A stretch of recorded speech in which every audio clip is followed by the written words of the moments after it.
October 7th was sort of an edifying moment for many, many people. We saw really what the true character of people was after October 7th, how they related to it, if they celebrated it, if they were horrified by it, if they were terrified by it, if they were empowered by it. We saw a lot of basic truths come out about individuals and also about societies. And one of the individuals who really stepped up and has become a very, very prominent and important voice for Israel and for Jewish rights in general, and for the hostages and their speedy release and their suffering, is the actor, the comic, Michael Rapaport. And I was really happy.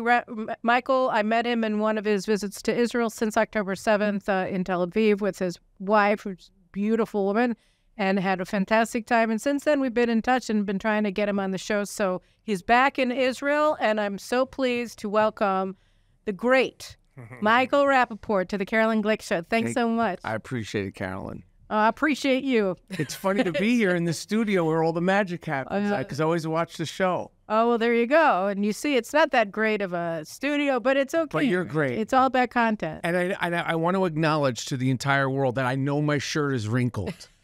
I want to make sure that everyone knows that I know my shirt is wrinkled, so you don't have to go, your shirt is wrinkled, or you didn't have an iron. I all of those things. So I just want to get that out of the way. Out of the top important things to discuss during my trip to Israel is my wrinkled shirt. Just want to acknowledge that, because people on social media like, you had a wrinkled shirt. I know it's wrinkled. So anyway. Okay, it's wrinkled, but as the person sitting across from you looking at the wrinkles one after the other, they look good. Okay.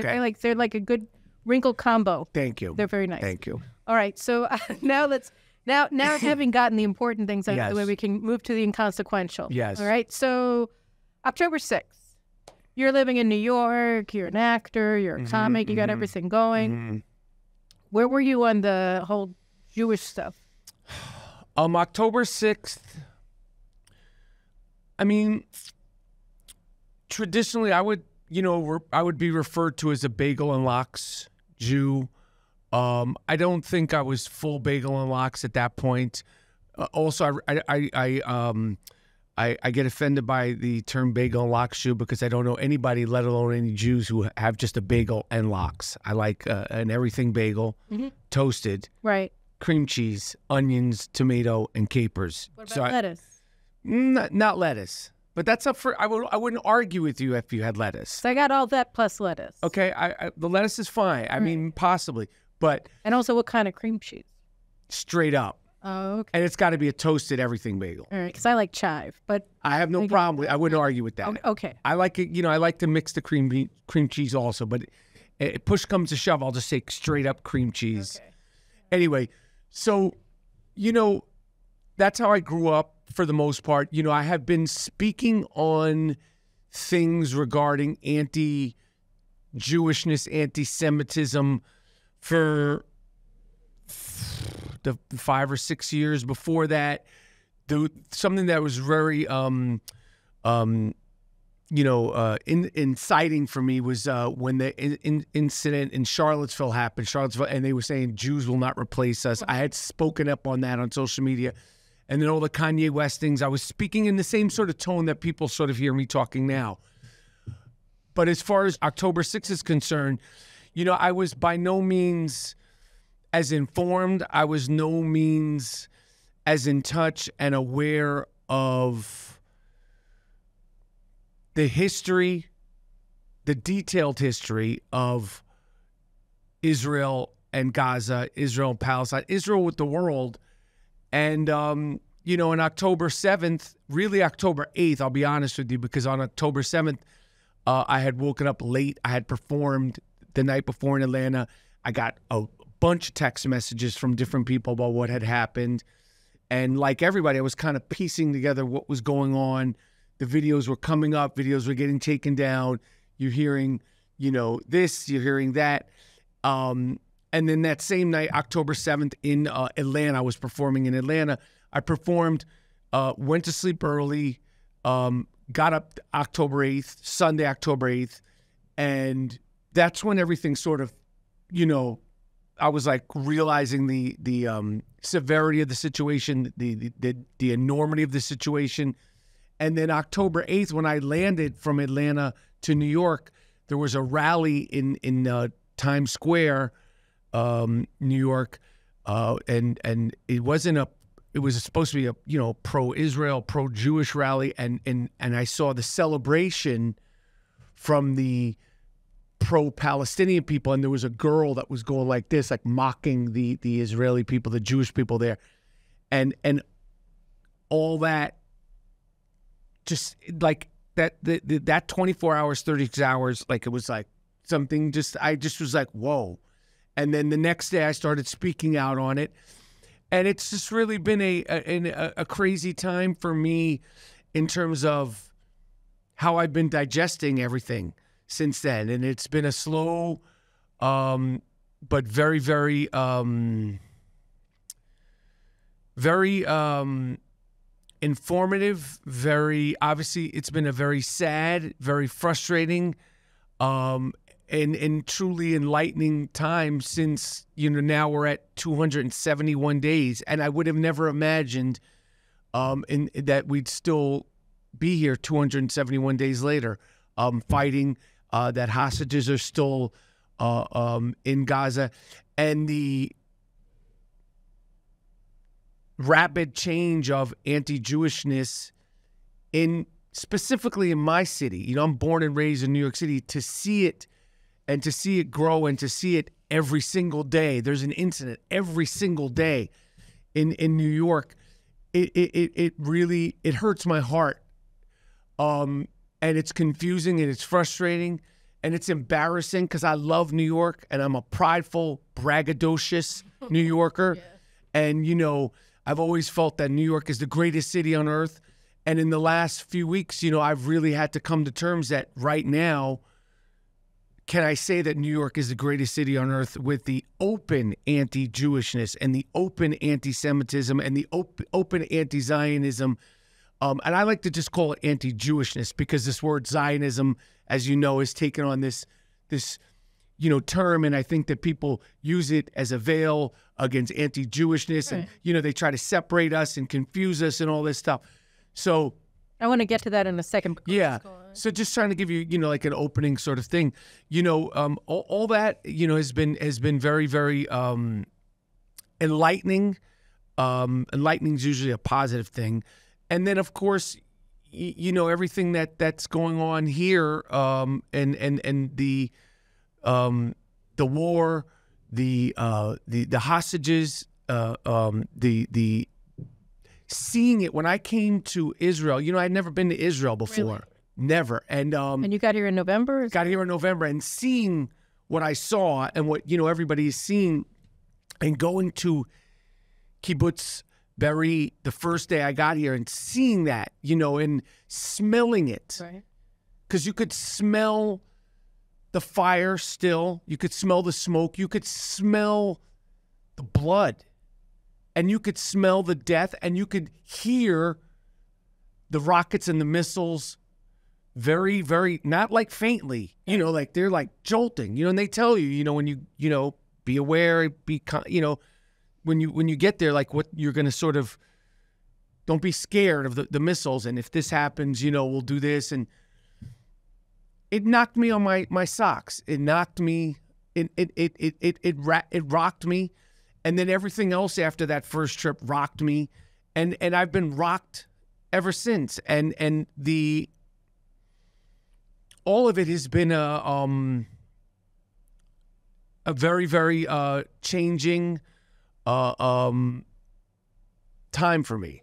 There are a lot of ways that Jews have responded in the United States and really around the world, not so much in Israel, but around the world outside of Israel, for Jews that, we've seen this just volcanic eruption of anti-Semitism, of anti-Jewishness, of anti-Zionism, what hatred towards Jewish people as Jewish people, and violence, and social acceptability of this. And it's like the norm now in a lot of circles, including in entertainment circles. I mean, I saw, what's her name, Jennifer Gardner, drumming for Palestine. Like, what is that? You're like an LA party girl. You're a pretty good actress. I like a lot of your movies, but what is that? And that's just like, it's just a popular thing to do now.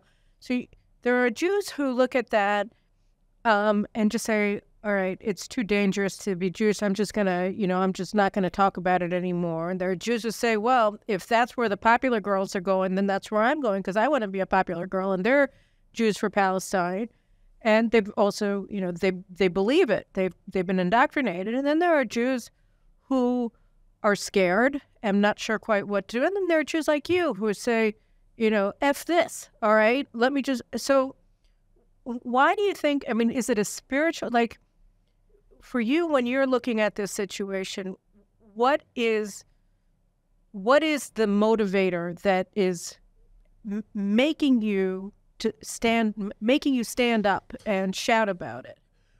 As I mentioned, like as far as my Jewish identity as a kid, it wasn't just bagels and lox. It wasn't just bagels and lox, but my parents, both Ashkenazi Jews, New York Jews. My father's 91. He's in New York. He was obviously bar mitzvahed, and my mother's from the 5 towns of Long Island, which, for those of you, this Very is like Jewish. Doesn't get any more Jewish. Right. And they create and breed a certain kind of Jewish woman, very, very tough, Jewish woman. But the one thing that my father did talk to me about, and it wasn't. It was by proxy. It was almost like in regards to himself, but he always talked about this one story where he stood up to these bullies in his neighborhood on the west side of Manhattan that were bullying all the Jewish kids. And on the Upper West Side? On the Upper West Side, west.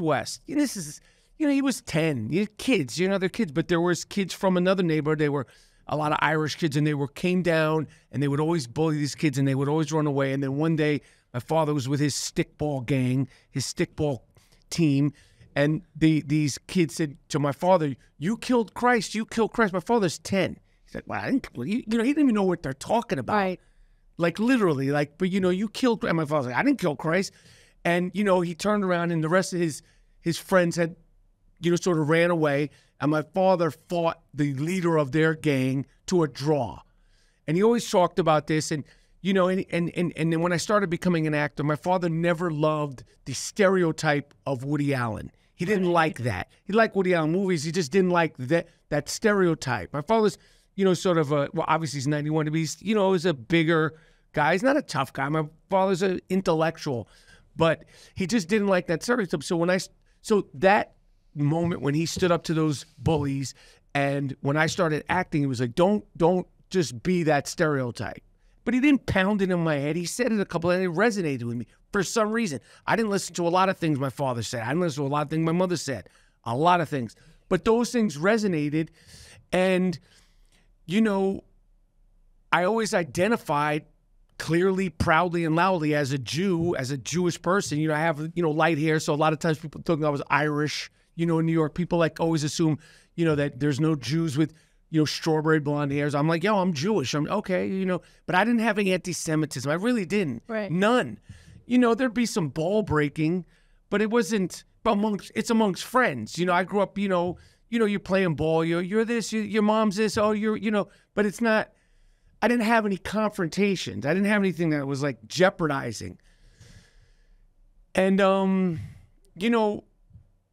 I was very clear, I'm not going to subject myself to any anti-Semitism if it comes my way, and the celebration of October 7th, the elation of October 7th, the euphoria of October 7th, the bloodlust, and then after, it's like, F the Jews, you deserve it. That's no. And I've spoken out about a lot of things. I've spoken out about tons of stuff, politically, socially, and I've spoken on behalf of Black Lives Matter, LGBTQ, everything.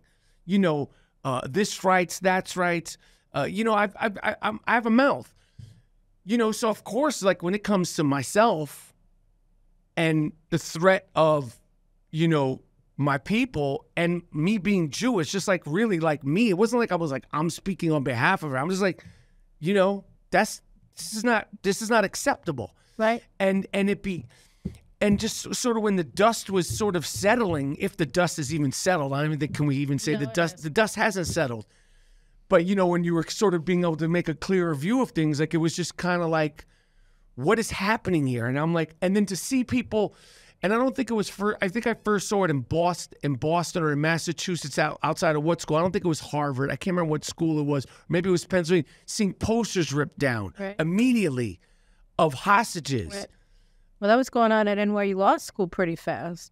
I can't remember. I feel like the first time I saw it, maybe it was outside of MIT. Maybe it was outside the campus area in Massachusetts. But I was like, what? Ripping down. These people are kidnapped. You know, and then I'm seeing it in New York. I'm like, what are you, like, you know, like on 9/11, there was, when people still thought that people were missing. Right, I remember. You would never think to rip down posters. Ever.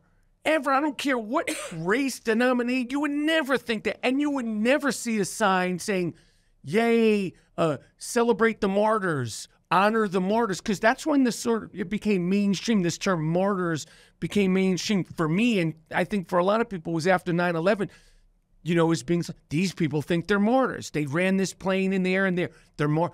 You know, you would never see any celebration. I think there was one video of some celebration in New Jersey, and apparently, as legends have it, you know, people went out there and kicked ass.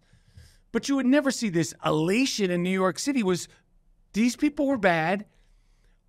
These are victims, and it made total sense. Right. But to see all these things happen, and the celebration, the bloodlust, and the euphoria, and it was like Super Bowl Sunday.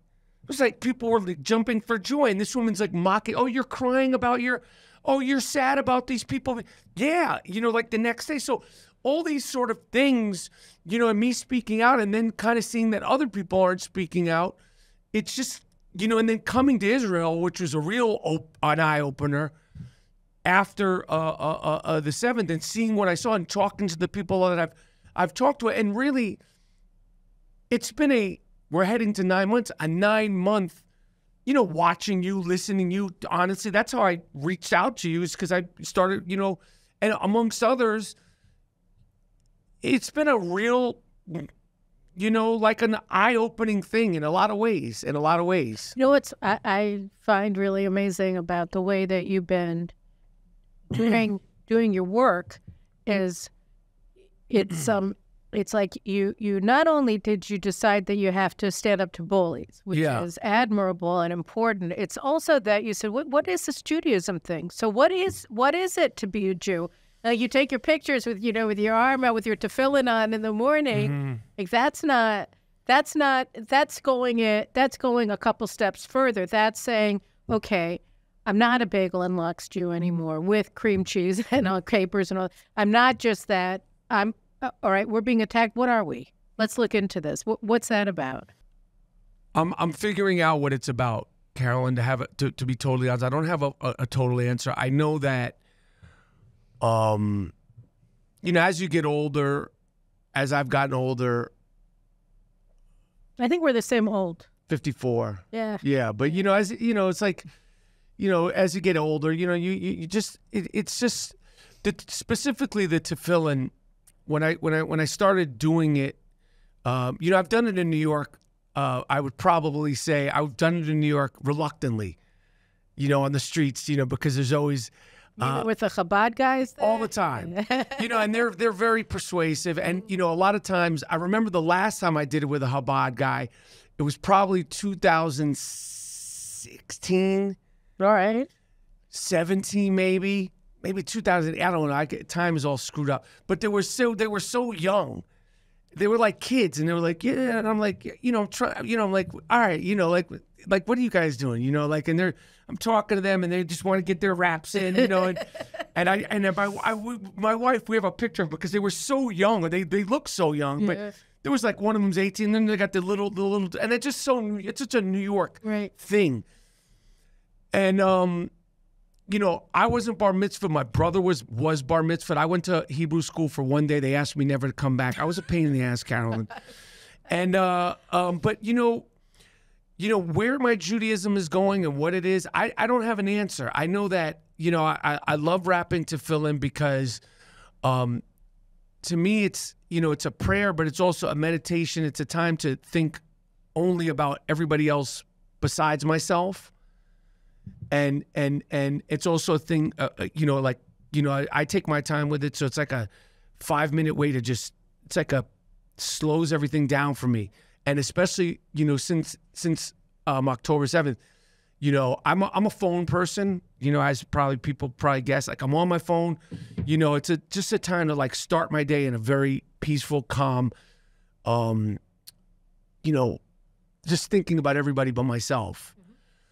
And it's an important time to think about everybody but myself, and especially in regard to my Jewish people, and especially in regard to, you know, and then when I say Jewish and Israeli people, you know, to just send as much love, as positivity and strength as I possibly can. That's what it is to me. That's amazing. Yeah. You know, the reason I asked is not to say, "Oh, so you're becoming religious." It's more like, you know, I quoted already on an In Focus, I think last week. I saw my colleague here at JNS, Jonathan Tobin, he interviewed Eric Cohen, who's the head of the Tikva Fund. And Eric Cohen just had a sentence that stopped me cold, which is that being Jewish matters. It's not just that, you know, don't mess with the Jews.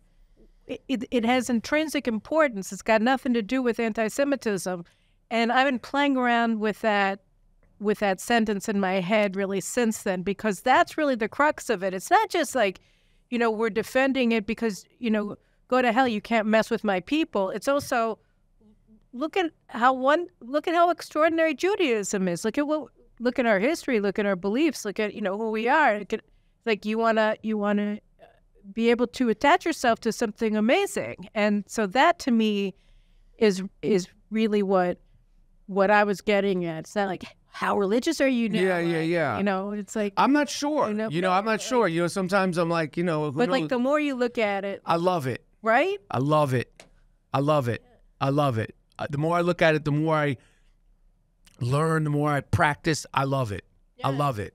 No, I get it. I mean, it's one thing to defend something, and it's another thing to love something. You know what I mean? Yeah. I missed out on a lot of time doing that. You know, when I was, you know, in the first part of my life, and I really plan to make up for that time going in the second part of my life. I really do, and especially Israel.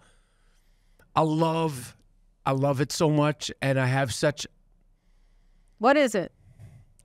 Well, you know, aside from, you know, the facts, you know, and aside from the history, and aside from the beauty of Israel, the people are there. You know, there's something about, you know, historically, they'll be like New Yorkers. There's something about New Yorkers, you know. And I lived in California, Los Angeles, because of my work for a long time. There ain't nothing about Los Angelinos. You know, you could say, all right, you know Chicago. There's something about the people of Chicago. And when you get to the real Chicago, people are like, all right, yeah, I get it. But there's something about the Israeli people, the spirit, the resilience, the vibe, the simplicity, the light. And I think, and I am no expert, but I think that those things combined with growing up knowing that you're 24/7, 365 and backwards and forwards under attack and under scrutiny, there's something that grows within the people here. And it's not just a few people. It's very, very apparent in all the people here. And obviously, not all Israelis are the same. Not all Jews are the same. But that thing that I just hopefully mentioned, articulated in a decent way, that's the same. And I just, you know, and I feel comfortable here, and I love it. I love it. And I love the people, and I love the spirit, and I love the beauty, and I love the history, and I love the. I just love it, and I'm just sort of, you know, here. Like, I'm not even in the first quarter of me understanding Israel is not even done. Like, if I was doing it in football terms, like 4 quarters, I'm not even done with the first quarter yet. Maybe I'm halfway through the first quarter. I'm certainly not in the second quarter at halftime yet. There's so much, and it's just awesome. And even the, and also there's flaws. Like one thing that, like there's flaws to Israel, there's flaws to the government, but there's flaws to me, there's flaws to you, I'm sure. I don't know. There's flaws, certainly flaws to America. There's certainly flaws to New York, so it's like, I feel like, for some reason, the naysayers or, people think that for some reason, this tiny little place and this tiny little beautiful place in the middle of, so much chaos and confusion and so much, hunting to take us down. We're supposed to be held to this unattainable perfection, which is crazy to me. It's crazy to me. So all those things, I love all that, but it's like Israelis will probably be the first to tell you that this ain't a perfect place, and this isn't. It's also, 75 years old. Like, my father's 91. My father's older than the state of Israel. Right. Yeah. And there's flaws in my father. He'll be the first to tell you, sorry, Dad. You know what I mean? But it's like, so it's like, chill out. Like there's growth, and the growth is happening, but the yearning for the growth is very apparent. So. No, I agree. But if we want to go back for just a second to the first half of your life, which is building up your career, your very successful career in show business, which is an impossible business, I think. Yeah, it is. Be successful. Yeah. There you are. And now, because in the second half of your life, you're getting into stuff maybe closer to home. Yeah. Who you are, what it means to be a Jew and all, in the face of this kind of onslaught. You've been canceled in a lot of places. You had a couple of shows canceled. What's going on with that? How's your career doing? My career's doing good. I asked myself, am I canceled yet? I'm not canceled. You know what I mean? Don't worry, I've been canceled so many places. Yeah. Good. No, I mean, like, trust me, I'm very aware of the slope that I'm on. I wasn't aware of the slope that I was on probably until, March or something like that, because I certainly wasn't aware of the slope I was on when I started speaking out on everything. By no means.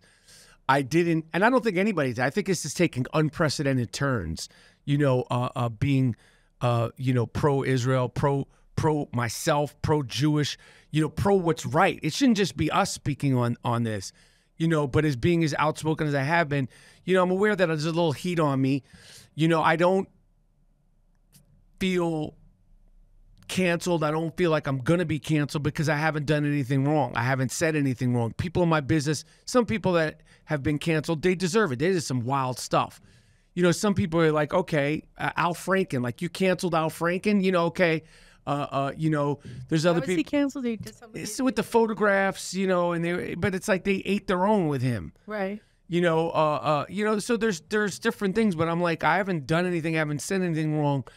But speaking out, in a nutshell, it could be deemed as, it's too, because there's so much, I don't know if it's veiled.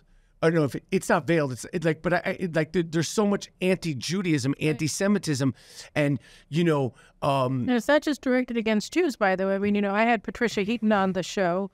And I wouldn't say that she's, I mean, I don't know where that's going, but she said words to the effect of, and I don't want to misconstrue her remarks, but there was a sense that there's price to be paid for being an outspoken supporter of Israel and of Jewish people and opponent of anti-Semitism, and she's Catholic. Well, we shall see. We shall see. I feel very confident in my ability in what I've done as an actor, my ability as a comedian. The shows that were canceled in Michigan, it was outside in the suburbs of Michigan. Detroit, you mean? It wasn't Detroit. It was Royal Oak, Michigan, which is near Dearborn, the infamous Dearborn, Michigan. Dearborn is Stan. Which is like kind of like one of well, it's the biggest Muslim population in the United States, and it's also like like a big part of Joe Biden's campaign, and you got to get the people of Dearborn. And those clubs were not happy about doing it. They were celebrating 9/11, by the way, on 9/11 in Dearborn. I'm not surprised. You know, the clubs that in Batavia, is it Batavia, Illinois? Batavia. You know, the club out in Royal Oak and the club in Batavia, they were not happy about it. They were getting phone calls. The clubs were, these are small comedy clubs. They were getting phone calls. They were getting threats. Workers were getting threatened. And the police in those cities, in those areas, they would not be able to confirm protection. So inevitably, those shows got canceled. So be it. The thing that bothered me, I think there were a lot of Arab and Muslims out in that area. Yeah, that's what I found out. But the good thing is that I have another show that was rescheduled in Chicago at the Vic Theater, the famous Vic Theater, November 8th. Oh, okay. So I'm glad about that. But I'll tell you, you know, when the show in Illinois got canceled, you know, I called my wife and I was like, because there were shows that were canceled, the House of the Blues in Chicago. Yeah, they're going after it. They're threatening. They're making it. They want to make it hard. I did not want to cancel, and there was an Israeli security company that was willing to support. Whatever, they have to do what they have to do. Workers were like, I'm not coming in. I'm getting threatened. I get it. You're a 23-year-old bartender or waitress. Like, you don't. This is not. They're like, yo, I'm trying to just make a living. I understand all that. The show is going at November 8th at the Vic. Tickets are on sale, michaelrapaportcomedy.com, because I want that show to be one of the best shows ever. The thing that bothered me is, and I was telling my wife when I found out that it was canceled, I was like, I'm embarrassed. And she said, what do you mean embarrassed? And I didn't understand why I kept feeling embarrassed. The thing that I felt embarrassed about, I don't know if that's the right term or right word, but because I was afraid that if they're going to be able to accomplish canceling me, who's been so outspoken, and the people that are hedging... TCL was canceled in Chicago. Yes, Matisiao, yes. But I was like, if they're going to be able to cancel my show, you know, I don't want anybody else to be concerned about them being canceled. I don't want them to feel scared to speak up. I don't want them to feel scared to be proud. You know, if you're going to go after Jerry Seinfeld, who's the most G-rated comedian, right? He hasn't cursed. His show... The reason why it continues to be shared all over the world is because it resonates with everybody. Right. It's a show about nothing. It's a show about nothing. There's no cursing. There's nothing political in it. It's just simple, good. It's like Mr. Rogers or like, you know, Santa Claus. It's like Mickey Mouse. It's like the most G thing. And all his comedy's that. But if you want to go heckle Jerry Seinfeld because he's come to Israel, he hasn't even said anything bombastic. Like, they're trying to make, like, we're going to go for the top. Right. Get everybody fall in line. It's like, because Jerry Seinfeld's like, come on. This is, first of all, it's one of the best of the best. Second of all, like, so it's like the mere being Jewish and then, you know, just visiting Israel and saying, this is not okay, what's happened. We're going to go after you. And it's like, fuck, can I curse? Yeah, it's whatever.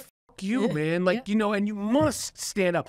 And the frustration with the rest, forget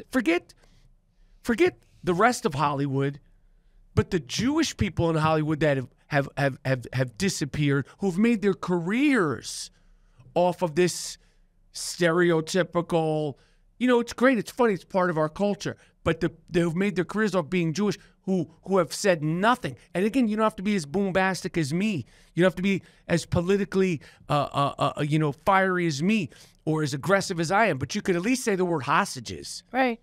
The two words that have sort of become, you know, curse words are Zionist and hostages. It's like you can't even. It's like it's even worse. If you say hostages, it's like, you know. So to see all that and to go through the award season of the Grammys, the Emmys, the Academy Awards, you know, through January, February, March, and knowing that in my business, people say something about everything. Right. It could be women's rights, Black Lives Matter, LGBTQ, equal pay, trees being burned down, pigeons, you know, with malaria, whatever. But to see no one say anything, it was. I woke up the morning after. I think it was No, they were actually wearing these pins, I think, at the Academy Awards. Did you see that? Of that? I saw it all. It was disgusting. And then the one person who says something is a Jewish director who wins an award for a film about the Holocaust and refutes his Judaism. And those people clapped for him. They were like, yeah.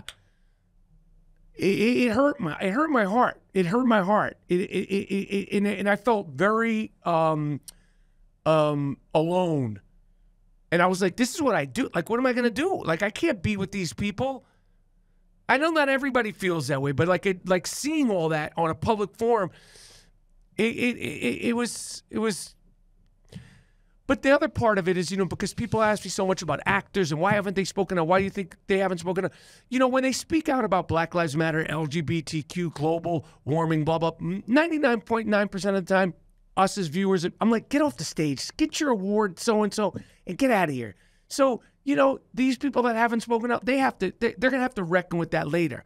Because the one thing I do know in my heart is that when this is all done and we do eradicate these animals, the world will thank us later.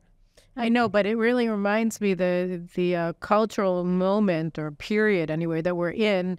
It really reminds me of the Soviet bloc, and Milan Kundera writes about it in his novels about what it was like living under communism in Czechoslovakia, and how you could get in trouble for a joke, and people are getting in trouble for jokes all the time now. I mean, they've been getting in trouble for jokes for a long time now, way before October 7th, and you get in and art is just going out the window. There's nothing you can laugh at. There's nothing you can write about. There's there are just you have to have, these politically correct characters. We did a spoof on it. I ran this satire thing, Latma, for many years, and we had a sketch on it of the film board, and the lady's looking at the film that's coming in asking for grant money. She says, well, where's the gay guy? Where's the Arab? It was a family drama. It was like, no funding, right? Because you just don't. You're not. We've got a thing here. You have to follow it, and it feels like I barely watch Hollywood movies these days. I watched Top Gun 2, and I came out, I was so happy. Yeah. And my husband was like, well, why do you love this movie? I'm like, because they were pro-American. Right. Like, when was the last time there was a movie out in Hollywood where the Americans liked America? They had an American flag flying at the back of their boat. Now it just feels like you're not allowed to. It's the political correctness is definitely. It's screwed up comedy. It's pulled our hands. It's like if you're talking about a boxer, like you're not throwing punches. It's like, oh, I can't say this. You're just like it's bad. And then the stereotypical casting. It's like you must have this person, this person, this person. It's like you say, it's a family drama, or this idea that. This idea that there was a film that was supposed to be made with Scarlett Johansson playing a transsexual man, and they said they want a real transsexual to play the part. The film will never get made. And so Scarlett Johansson said, I'm not going to do the film. I don't feel comfortable, But now this story, whatever the story is, I can't remember what it was, it'll never get told because there'll never be a person. It's a business. Right. And it's like, at what point does it end? Like, so can only Jews play Jews? Leonard Bernstein film, what's his name? The guy, he did a Juno. Yeah, okay, cool. And but it's like, should we get real gangsters to play in The Sopranos? And where does it stop? Where does the actors are actor? Where do Daniel Day-Lewis fall in this? Like, where do we end it? So, and that's certainly, I think, one of the reasons why, financially, my business has taken a hit. I think in the media, you have this thing where these people, they said if the media now is no longer about, largely about giving people information about what's happening. No. It's about shaping consciousness. It's about telling people what they're supposed to think and only giving them news that fits into what you're supposed to think about for the, by and large. But then as a result, you got this cottage industry of websites, of social media, and of alternative webs, news sites like JNS, like, all kinds of them in the United States that people are going to. And on the one hand, that's great because there's a market for it. On the other hand, then everybody gets pigeonholed into their cocoons. Yeah. And nobody talks to each other. And then the fissures in society just become yawning gaps that you can't bridge. It's bad. It's bad. It's bad. I mean, and the American media and the American news is bad. And it's like, we're these. Obviously, we're in a war, like a real war, physical, actual war in Gaza. but we're in a war with, these are like, and this war, Jews in Israel, we have got, I mean, slammed. Not even close. I mean, because this is the first time there's a war being played out here. And it's... Yeah, it was played out on laptops in the past. Now it's being played out on handheld devices. And it's, yeah, you know, it's wild what's going on, you know, that did this. So... It's a sewer. So when it's a sewer. Like, so when you look at this, you know, and Israel, as we all hate each other. Like it's not easy time for anybody. It's a hard time. It's very hard to be a Jew these days. But when you know, I saw you did some commentary on Twitter about the debate between doddering Biden and Trump, and you know, you look at what's happening in the war here. I mean, where do you see things moving in the future for Jews in America and America itself? America, tomorrow we're going to be marking July 4th. You know, where do you see things? How do you feel about well, I mean, stuff? it's a lot Where do you want things? What do you want to have happen? Maybe that's a better question. It's more optimistic. You know? What do I want to have happen? Yeah. What would be your ideal scenario? Well, my ideal scenario would be 150% public support of Israel. My ideal situation would be 150% support for anything anti-Jewish. No, opposition to anything anti-Jewish. Any opposition, Right. You know, and there'll be consequences to it, immediate and hard. You know, I also think that I'm just kind of free flowing. Yeah. You know, I also think that it shouldn't take me longer to fly from Cleveland, going through security and TSA from Cleveland to New York than it should be for somebody to cross the border. You know, Cleveland to New York is bad. Orlando airport, you're there for an hour and a half before you, and I got pre-check. You're there for an hour and a half. It shouldn't take me an hour and a half in first class with TSA pre-check and clear to go from Orlando to New York than it should, you know, to cross the border. Yeah. Let alone Canada to New York. It's like worse flying from Canada to New York than flying overseas. It's crazy. They have to stop the border. I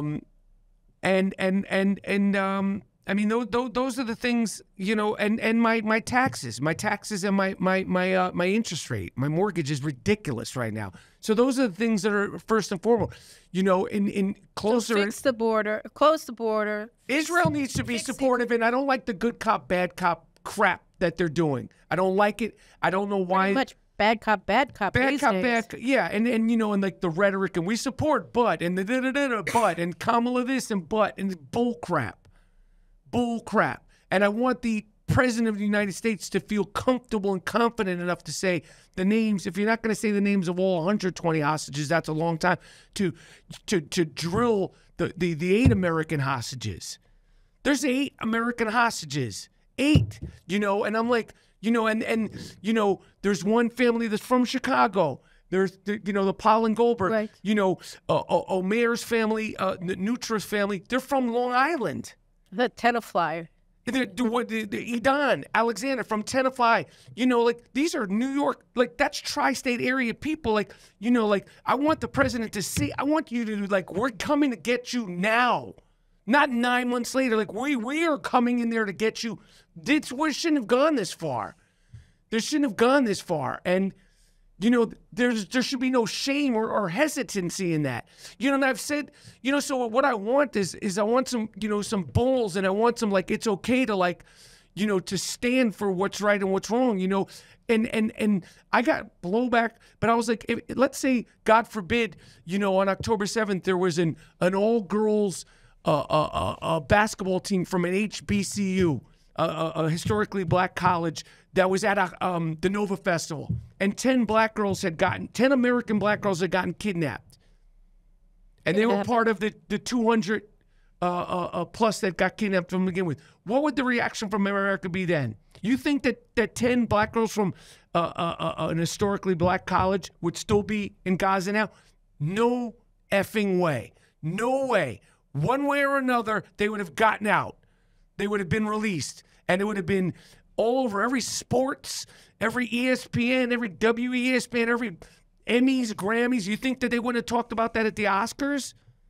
You think they would have? Because hell yeah, 500% they would have. Because you see that Michelle Obama bring our girls back with the. You think that if there had been 2 kidnapped black girls, I don't know, one kidnapped black girl from America who's like a girl from the Bronx, from New York, I don't know, Iowa, American girl, he was here. It was non-Jewish, not an Israel-American citizen, an American citizen who was at the Nova Festival. You bet your ass you'd have been already. I disagree with you. You know why? Because look what we did for Brittany Griner. There were 3 American servicemen, all African-American in Jordan, who were shot by Iraqi militia. I think that they were killed when Iranian militia, Iranian-controlled Iraqi militia shot missiles at their base in Jordan, right along the tri-border area of Jordan, Iraq, and Syria. It ain't Israel, though. No, but they were all killed, and there was no American response. It's like, oh, okay, we're going to cut a deal with the Iranians, and then they're going to have their proxies stop attacking American military. So, I mean, we're talking about civilians. Yeah, but we're talking about civilians. But then you see that you do have a lot of African-American artists and stuff who are coming over, and everybody ignores them. The ones who get all of the support and the public sympathy are the ones who are anti-American, like that Brittany Griner or Kanye West, who attack Jewish people, who attack the United States, who won't stand for the Star-Spangled Banner. They're the ones who get the sympathy. So, look at Clarence Thomas. Right? If his kid had been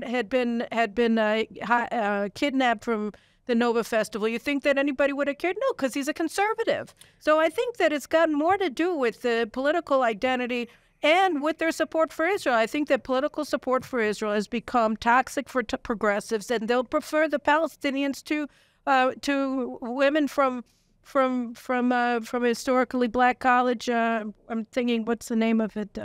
Stolman? Or yes, yes. They're not gonna care because they're pro-Israel. They've got the wrong politics. I've gotten to the point where I'm thinking that this Palestinian thing, it's become the Vietnam War of the 2020s, and if you're not pro-Palestinian and want to annihilate the Jewish state, then you don't deserve the protection of the PC police. I hope that's not true, but I understand. I hope that's not true. I hope these dummies. I think that there's still a minority. These people, the pro-Palestinian people. I think that they're, the pro-Hamas people, pro-terrorist people. I don't know that there's any Palestinian group. And certainly not here. The Palestinian Authority never condemned October 7th. Nobody ever condemned. No organized Palestinian group that I can think of. They were happy. It's the greatest state. Also in America, none of them really condemned at all October 7th. So, you're saying it's as much only Hamas as it was only Hamas people in Gaza who came in and murdered and raped and burned and stole and kidnapped. I mean, I don't know. I don't feel like making generalizations, but how can you not? I know. I agree. It's concerning, with the whole thing is. All right, last question, presidential politics. What do you want to know? Well, aside from wanting to, I'm not voting for Biden. I don't know if people watching know how hard I was on Trump when he was a candidate. I'm not voting for Biden. I'm not voting for Biden. I'm not voting for Kamala.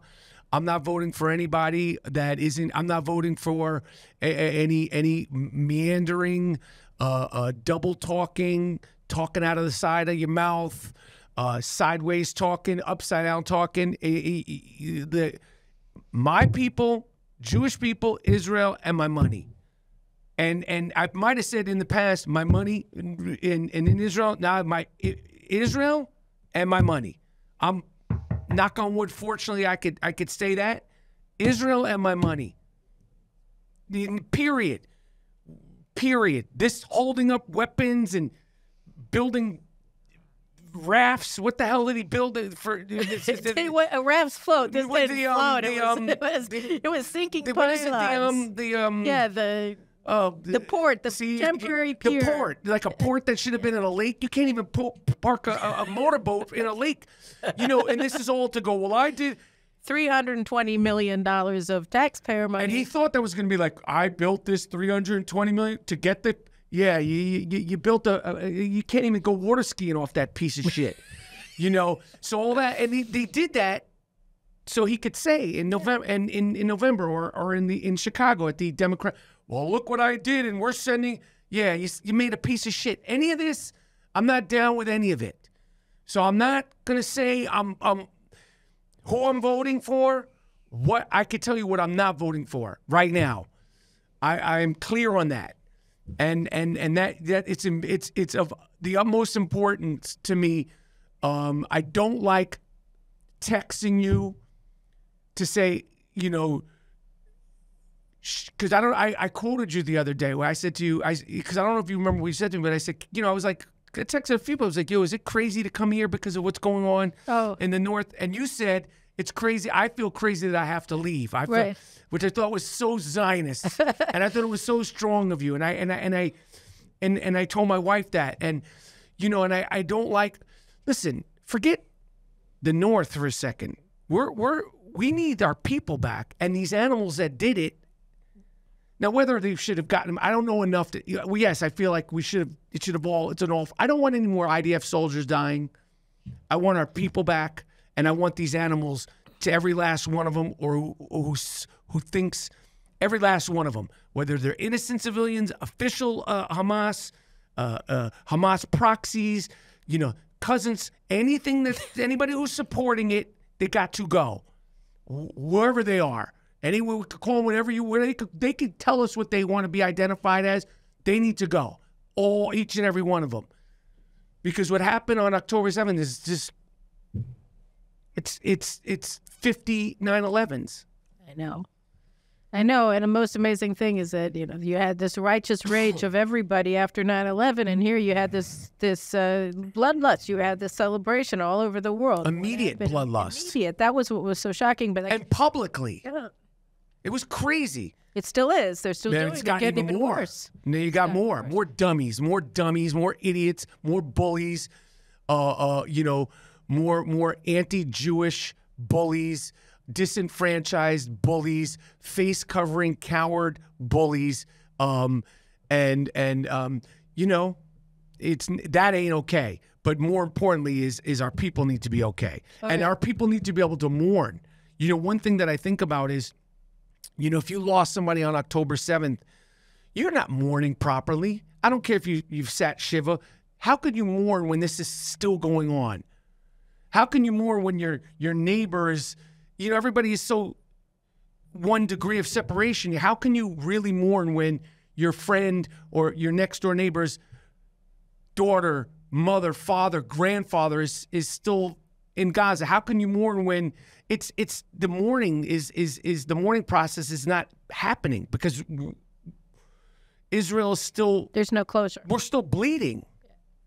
We're bleeding every day. We're in war. I mean, we were invaded, and that's the thing. You know, people don't realize, like, it was an invasion. I had John Spencer, Colonel John Spencer. That was a great episode, right? And he was talking about, you know, this is a division formation of light infantry supported by artillery and cyber warfare. You know, and Israel was invaded. It was a full-scale invasion by Hamas, and people are just like, it was a terror attack. No, it was not a terror attack. And you have to be able to call things by their names and understand. And so we were invaded.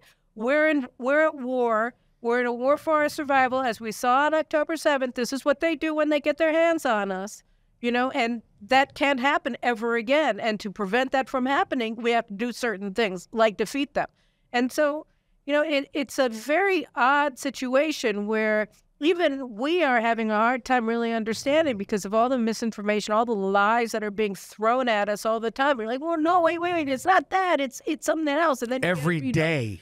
From every direction, it's very, very difficult. So, you know, you're an inspiration to me. Well, I appreciate it. You are, because, you know, I mean, I'm a tough Jew and you're a tough Jew, and I like, and it's good to know that there are a lot of us out there. And I want you to talk a little bit to the people about, you know, how it makes you feel to be standing up, because I think people have to understand that it's okay to stand up, and that, yeah, prices are paid, but, you know, there are rewards to tell the truth. Price smish, you know, cancel. I ain't worried. It's just like you can put a little bit. It is more important now than ever, you know, certainly during my lifetime to be able to stand up, however you can, however you need to, however you could afford.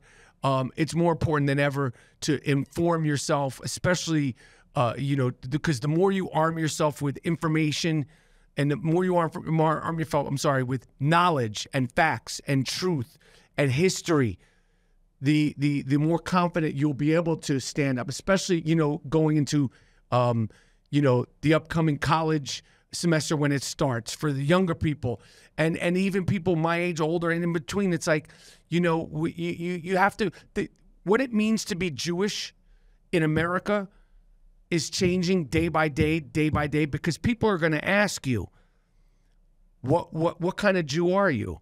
Where do you stand? Where do you stand on Israel? And you should be able to proudly say, I stand with Israel 500%. And if they say why, this is why. Boom, boom, boom, boom, boom. You don't even need to have an answer why, because you could be like, I stand with Israel 500%. Go fuck yourself. But if you want to explain, and it is good to have conversations, you know, you should be able to explain why. Boom, boom, boom, boom, boom.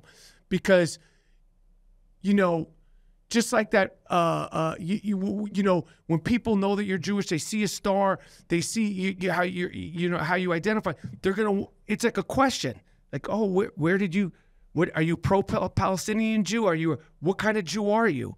And I want to make people to. They know what kind of Jew I am now, very clearly.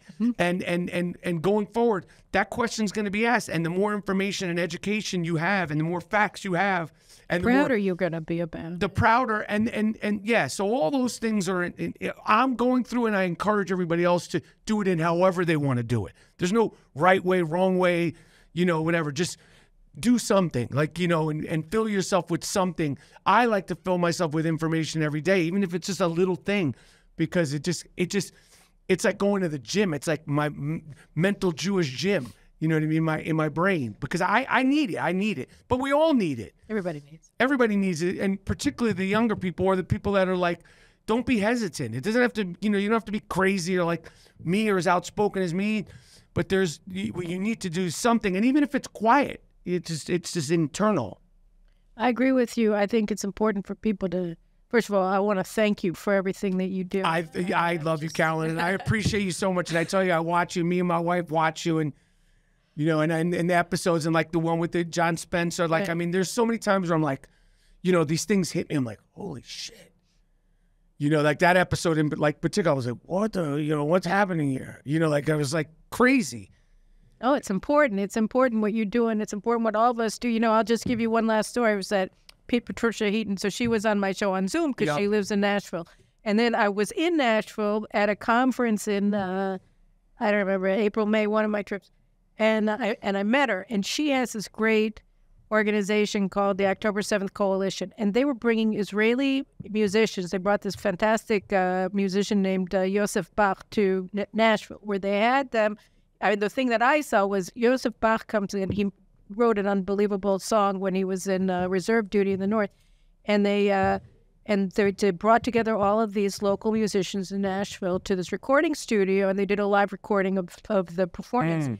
And I'm sitting there, and I have to speak at this conference the next morning, and I'm thinking to myself, this is amazing, because I couldn't do any of this. You know, I could barely do chopsticks, and I studied piano, failed student for like 11 years. Terrible waste of money. Anyway, so, and I'm watching all these people making music, and it's gorgeous, it's beautiful, and I'm sitting there, and I'm thinking, and they're here to support Israel. Like, everybody has their way of expressing that, and I was actually really empowered by that. Everybody can do something. 100%. I agree. And you do so much. So I just want to thank you so much for being here, for being in my studio, and for being the great Jew you are. I appreciate it. I'm trying my best. You're doing great. Thank you, guys. Thank you.